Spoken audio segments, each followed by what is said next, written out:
저희는 알기 쉬운 생활법령 시작하도록 하겠습니다. 요즘 인터넷 게임 하시는 분들 참 많으시죠? 지하철이나 버스에서 이동하면서도 이 휴대폰으로 게임 하시는 분들 굉장히 많으신데요. 즐기는 사람이 많을수록 문제도 많이 일어나고 있다고 합니다. 오늘 알기 쉬운 생활법령에서는 인터넷 게임 속 법적 분쟁에 대해서 이야기를 해보도록 하겠습니다. 자, 우선 두 분께 가볍게 질문 좀 드려보도록 할까요? 두 분은 인터넷 게임 하십니까? 이 변호사님? 저는 옛날에 굉장히 많이 했는데 네. 요즘에는 사다 모으는 걸로 일단 쟁여놓고 있습니다. 아, 게임을 사다 모은다고요? 뭐 예. 아이템을? 아니요, 게임 자체를 타이틀을 어, 구매해서 이제 예. 쟁여놓고 있고 나중에 해야지 그러다가 못하고 그러고 있습니다. 그렇군요. 역시 대답만 들어도 앞서가시는 분이구나 느낄 수가 있습니다. 박 변호사님도 게임 하십니까? 앵커님은 하시나요? 저는 휴대폰으로 네. 뭐 이렇게 퍼즐 게임 같은 그런 아, 좀 약간 간단한 저는, 게임들 네. 좋아합니다. 사실은 저는 태어나서 한 번도 해본 적이 없어서요. 어, 근데 보통 남성분들이 많이 하시더라고요. 그렇죠. 네. 맞아요.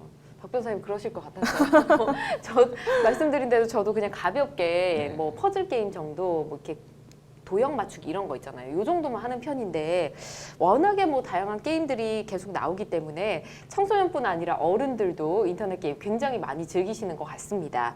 우선 가장 문제시 되고 있는 것부터 저희는 또 법률 상담이니까 짚어보도록 하겠습니다. 게임 계정을 사고 파는 경우가 있다고 하더라고요. 이 계정과 관련된 문제가 많이 일어난다고 하던데 이 변호사님 어떤 내용입니까? 이 게임 계정을 판다는 개념이 생소하실 수도 있는데요. 예. 게임 계정, 이제 내가 만든 캐릭터가 속해 있는 계정 또는 그 캐릭터를 파는 건데요.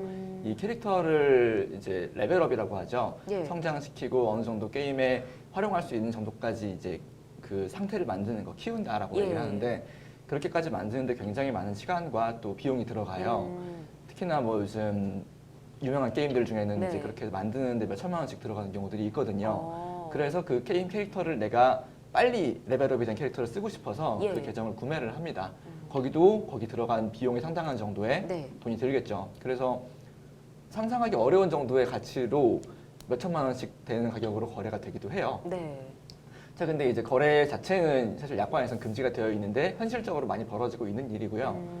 자, 그런데 이제 어떤 문제가 발생을 하냐면 이 계정 자체는 애당초에 만든 사람이 이제 판 사람이니까 네. 판 사람이 판매한 뒤에 본인 인증을 다시 시도를 해서 아. 비밀번호가 바뀌었습니다. 예. 다시 내가 찾아가겠습니다라고 해서 다시 그 판매한 계정을 되찾아가는 경우들이 있습니다. 이거를 오. 이제 이쪽 업계에서는 회수라는 표현을 쓰는데요. 회수요? 사기 아닌가요? 그렇죠. 그것도 예. 문제가 됩니다. 그래서 회수를 해가는 경우에 이동안에 다시 이 사람이 이 게임을 이용하면서 들어있던 아이템 같은 것들이 있을 거 예. 아니에요. 근데 그것들도 게임 계정 자체가 몇 천만 원이기 때문에 그 아이템은 그 이상의 가치를 가지거든요. 그렇죠. 그러면은 이 사람이 그동안 쓴 것도 다시 가지고 온 다음에 그 아이템들을 또 팔아버립니다. 이제 그런 식의 범죄들이 벌어지고 있어요. 네. 그래서 아까 말씀하셨던 것처럼 당초부터 아이템 계정을 게임 계정을 거래할 때부터 네. 회수할 목적으로 판매하였으면 사기. 그리고 다시 이제 권한 없는 사람이 접속을 해가지고 그 게임 네. 아이템을 회수해가면 이제 그거는 컴퓨터 계정에 침입하는 뭐 해킹 같은 건가요?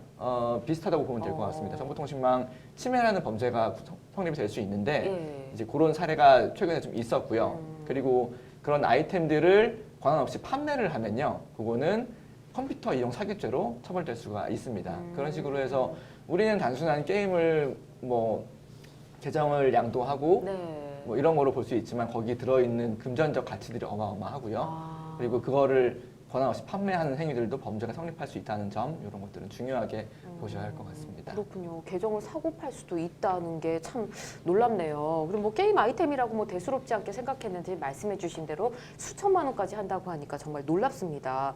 이 게임 아이템 거래를 할 때도 문제가 굉장히 많잖아요.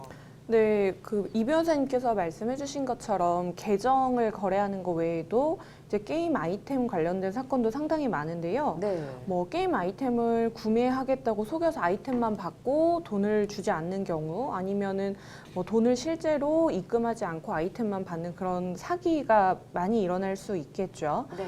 근데 과거에 이제 수사를 할 때는 사실 이 게임 아이템을 재산상의 이익으로 볼 수 있는지 이런 부분이 좀 논란이 있었어요. 그런데 법원의 판례에서는 게임 아이템 역시 사기죄에서 말하는 보호법익, 재산상 이익에 해당한다라고 판결을 했고요. 네.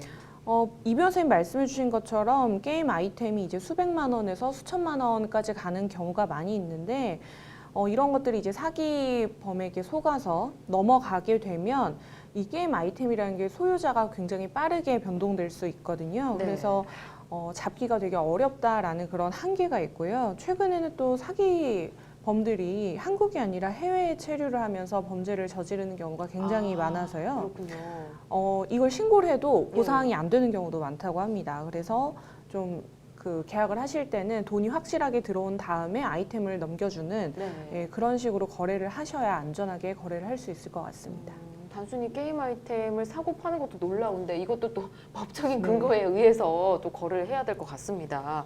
또 게임을 하다 보면 상대방의 매너 때문에 뭐 모욕적인 발언을 한다거나 해서 뭐 실제로 싸움으로 이어지는 경우도 있다고 하더라고요. 네, 이것도 SNS 명예훼손의 일종으로 보시면 되는데요. 아, 그런데 마찬가지로 특정성, 공연성, 네. 그리고 모욕 또는 명예훼손 이런 요건들이 필요한데요.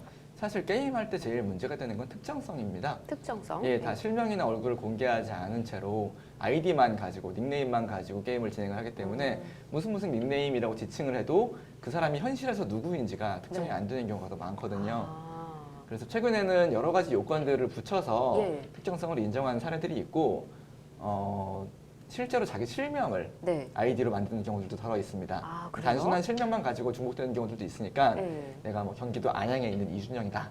이렇게 해서 아. 경기도 안양의 이준영 이런 식으로 아이디를 만들어서 하는 경우들이 있는데 이런 경우에는 실제로 고소를 했을 때 네. 특정성이 인정되어서 이제 상대방을 처벌할 수 있는 경우들이 종종 있습니다. 그렇군요. 알겠습니다. 게임 시장이 뭐 워낙 활발해지다 보니까 해킹 프로그램도 개발이 되고 있다고 하더라고요. 이 해킹 프로그램으로 게임을 하는 경우는 처벌을 받을 수 있을 것 같다라는 생각이 드네요. 예, 당연히 처벌이 되겠죠. 그렇죠. 우선 그 게임 해킹 프로그램을 개발하고 유통하는 것은 정보통신망법 위반 및 게임산업진흥에 관한 법률 위반이고요. 실제로 해킹 프로그램을 조직적으로 유통을 하고 수십억 원의 이익을 챙긴 일당이 뭐 잡혔다라는 뉴스가 굉장히 많이 보도가 되기도 했었습니다. 네. 근데 사실 별다른 죄의식 없이 게임 해킹 프로그램을 사용하는 분들이 많은데요. 실제로 게임 해킹 프로그램을 이용해서 게임을 하면 컴퓨터 이용 업무 방해죄에 해당하고요. 그리고 게임 제공 회사는 게임 내 뭐 균형이나 난이도, 규칙 같은 것을 형성하기 위해서 많은 돈이나 인력 같은 것을 투입을 하잖아요. 예. 그런데 이런 해킹 프로그램을 이용하면 규칙이나 밸런스 같은 것을 쉽게 깨버리게 되겠죠. 그러면 게임 회사로서는 자신들의 정상적인 그 게임 제공하는 업무가 방해되는 결과로 이어지게 되고요. 게임 로그 등을 추적해서 게임 해킹 프로그램을 사용한 이용자를 고소하는 경우도 많으니까 주의를 하셔야겠습니다. 그렇군요. 잘 알겠습니다. 좀 시간이 없긴 하지만 또 이 변호사님 약간 전문가 같으신 게 비슷한 사건 또 진행하고 계시다 그래서. 예, 네, 그래서 얘기 좀 실제로 들어보고 게임 싶어요. 해킹 프로그램을 고소했던 사례들이 있었는데요. 네. 그 해킹범들이 만든 해킹 툴 같은 거는 쉽게 좀 분석이 가능을 해요. 음. 그리고 게임에서 했던 모든 행동들, 패턴들은 전부 다 그 로그라는 거에 축적이 되기 때문에 네. 어떤 사람이 실제로 뭐 사람이 클릭을 원래 1초에 한 10번 정도 할 수 있다라고 치면 네.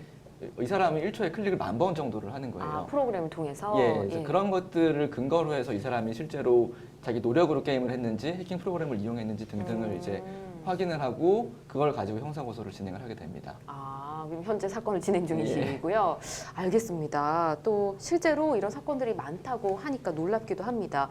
인터넷 게임상에서 일어나는 이런 다양한 분쟁을 들어보니까 마치 현실을 축소한 작은 사회 같다라는 생각이 들기도 하는데요.